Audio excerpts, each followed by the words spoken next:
Evernote is bringing 14 features to the free plan. That's what we're talking about today. Hi, this is Frank Buck, and this is the place to be if you want to get organized and make it look easy. Before we start, let me ask you, are you on my email list? If not, you can do that right now over on frankbuck.org. Sign up right on the homepage. And now on with the show. Evernote has always had a free plan and at least two versions of its paid plan. What has changed over the years is the reduction of what's available in the free plan, more innovation in the paid plans, and higher prices for those paid plans. Now, that's a trend that we've been seeing in freemium models all over. You see, the problem is it's hard to keep the lights on when most of your customers aren't paying anything. And that's what Evernote had been faced with. Well, a year ago, a company called Bending Spoons bought Evernote. They fixed sync. That's a biggie. And they brought to fruition my favorite new feature, real-time editing. I can have a note open on my computer, have the same note open on my phone, and changes one place appear instantly on the other place. I can type into a note on my computer, snap a photo into that note using my phone, and it instantly appears on the computer. Type some more text on the computer, and if I feel like speaking the text instead of typing it, turn right to my phone again, hit the little microphone icon on the keyboard, and just start talking. It automatically, text starts appearing both on the phone and on the computer. In December, Bending Spoons made a bold move. Overnight, it limited the free plan to 50 notes in one notebook. If you had more, that's fine. You kept them. But you couldn't add any more notes or create more notebooks. It was an effort to convert people who had been using Evernote for years without paying a dime toward keeping the company afloat to paying customers. The free plan has, in essence, become a trial, but with no time limit on that trial. You've got 50 notes for free. And truth be told, if you have used those notes and they're important to you, you're obviously seeing something good in Evernote. Maybe it's time to become a subscriber. That's the thought process.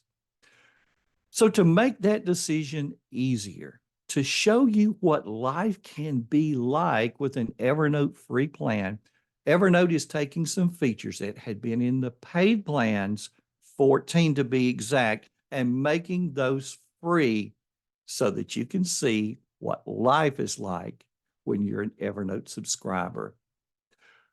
14 features, but in this episode, I'm going to talk about the 8 that I find most significant and use most in my own workflow.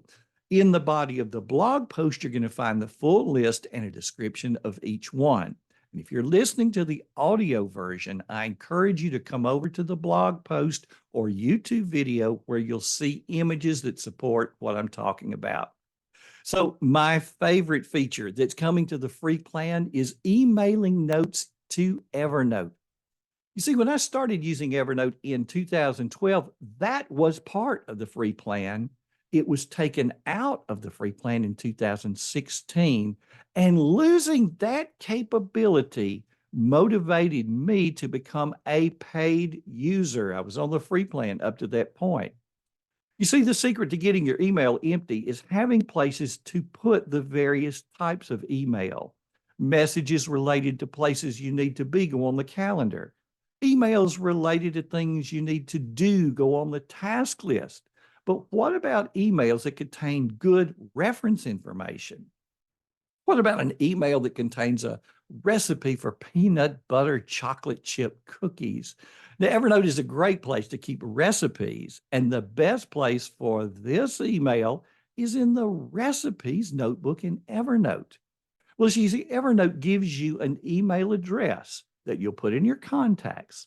So you just hit forward and put that contact in your in the to line and send it. It goes right into Evernote where you can edit it from there, do anything that you want to do with that recipe there in Evernote. And now you can get rid of the email. So having a place to send reference information is huge. And now it's in the free plan. If you upgrade, you have it forever in the paid plan.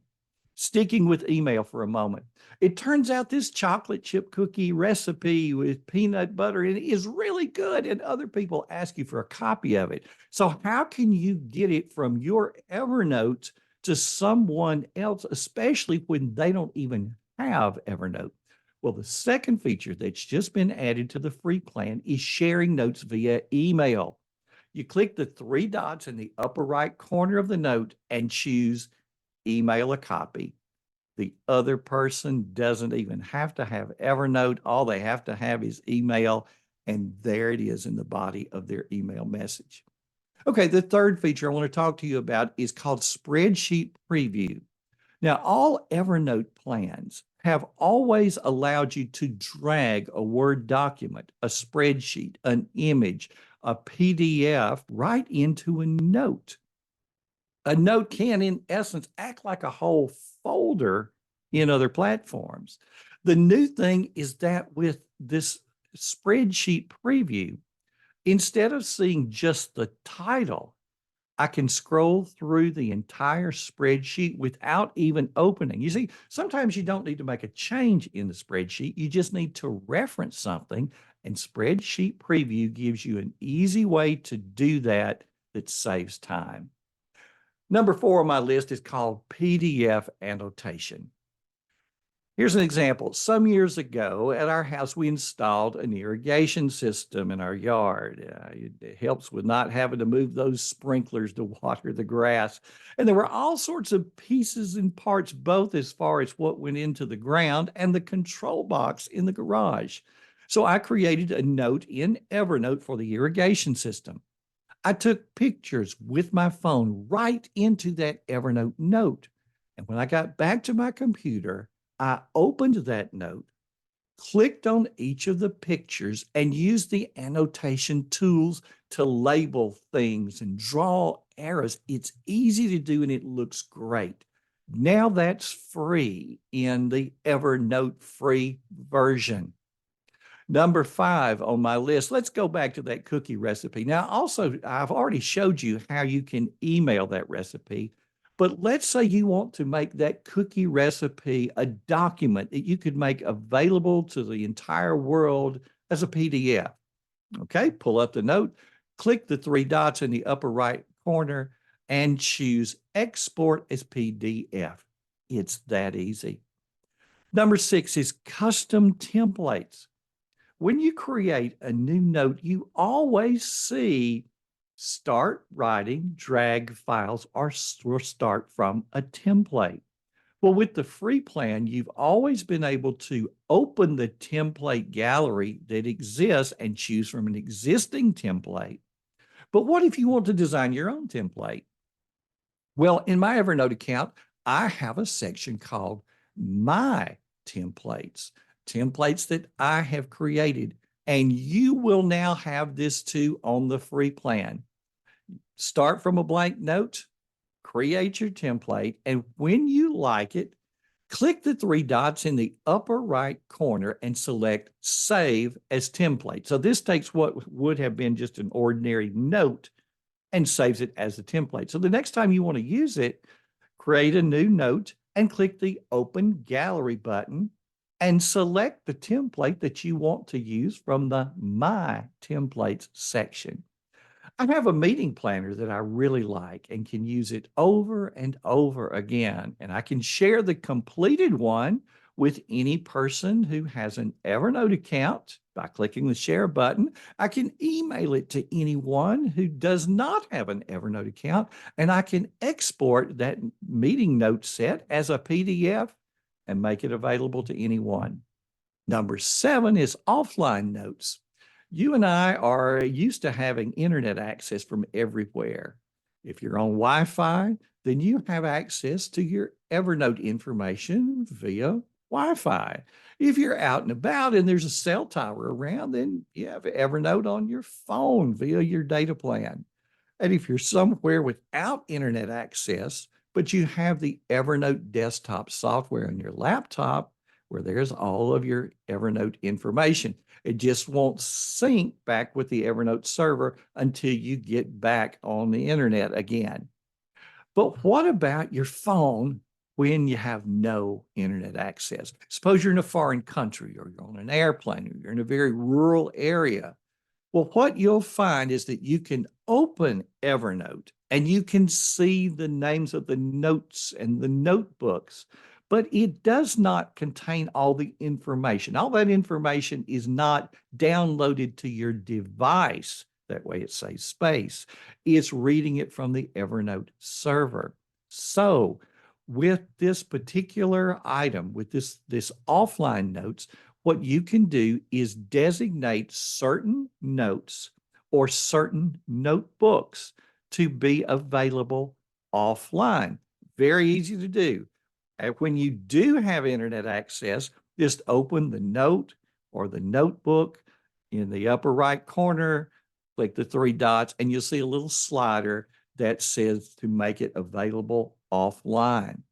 Evernote downloads that information to your phone, and now you have it from anywhere. And the last one that I want to talk to you about is document and image search. When you perform a search, Evernote will look for your search term inside images and with inside the first 40 pages of a PDF. Here's an example. My wife asked me about a church member and what was that member's wife's name. I had absolutely no idea. So I put the husband's name in the Evernote search window, and the search returned one note. The note contained a PDF of our church directory. And on page 17 of that 35-page directory was his name along with his wife's name and a picture of the two of them. And if you're watching this on YouTube or you're seeing it in the body of the blog post, I did blur the images and the names to respect people's privacy. So come over to the blog post on frankbuck.org and see the full list of the 14 features that have been added to the free Evernote plan. You'll see what they are. You'll see a description of each one, and you may find yourself going, I didn't even know Evernote would do that. This is something I could use. Folks, this is an interesting time for Evernote. A price increase has allowed them to keep the lights on and continue to innovate, but at the same time, doubling the price, which is basically what's happened, has had many people asking the question, is Evernote worth it? And it is a fair question. It may be a question that you're asking. But friends, for a moment, let's reframe that question. We live in an information age. Information is plentiful. But how are you going to trap it and make relevant information your own so that you can find it when you need it and do so quickly, do it from anywhere, add to it from anywhere, and share it on the spot from anywhere? So I want to ask you something. Instead of asking if Evernote is worth it, let's ask the question, how much is your information worth? And if there was a tool that would make your information worth more, would you be interested? Hey, if you found value in this episode, you'll probably like these two right over here and subscribe to the channel so that you never miss a thing. Thanks for stopping by. This has been Frank Buck helping you get organized and make it look easy.